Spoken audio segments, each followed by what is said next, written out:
In CI News this week, MPs raise critical concerns with Kim Leadbeater's assisted suicide bill ahead of the upcoming vote. The equalities watchdog rebukes trans activists for threatening its staff. And the National Secular Society complains as Derbyshire County Council introduces Christian prayers.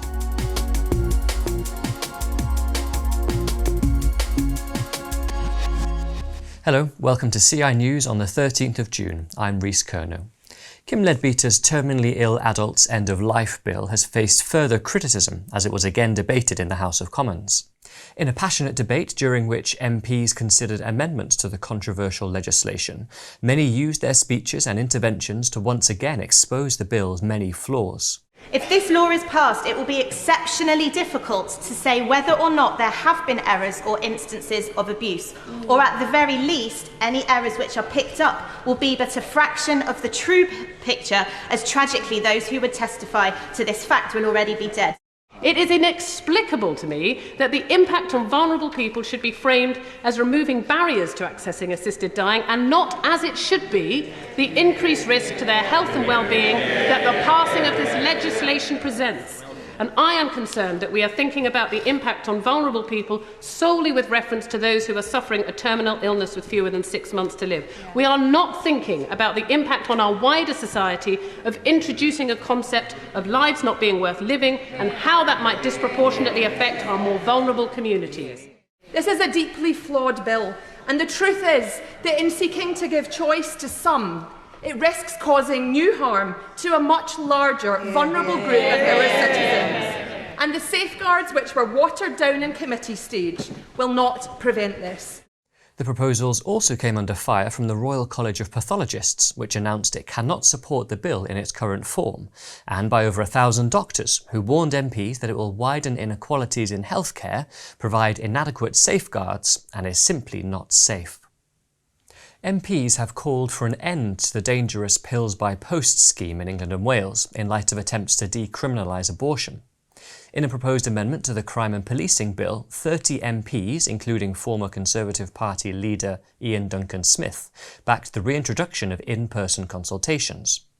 Since the coronavirus pandemic, women across Britain have been able to receive abortion pills through the post without any medical oversight.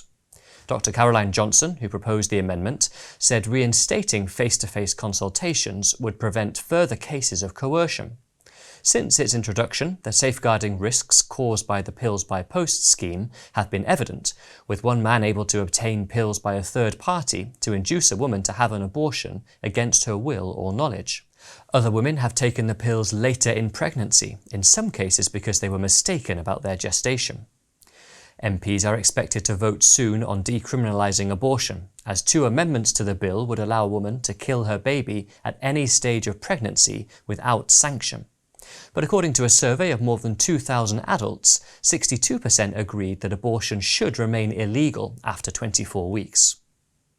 The equalities watchdog has rebuked trans activists for threatening its staff following its guidance about the Supreme Court's ruling on biological sex. Baroness Faulkner, who chairs the Equality and Human Rights Commission, told MPs it had to cancel its annual board meeting due to a serious risk of violence. She praised gender critics who had acted in a dignified, respectful manner in their campaign through the courts, while rebuking trans activists who have been using intimidation and threats. The level of agitation that they can cause in terms of personal attacks, libelous attacks, defamation, where our family members are affected, our intimate family members have to think about how they're going about their place of work and so on, has got to stop. And finally, the National Secular Society has complained after Derbyshire County Council decided to add prayers to the agenda for full council meetings. The campaign group branded the move disappointing and regressive, claiming it would alienate many in Derbyshire's increasingly irreligious community.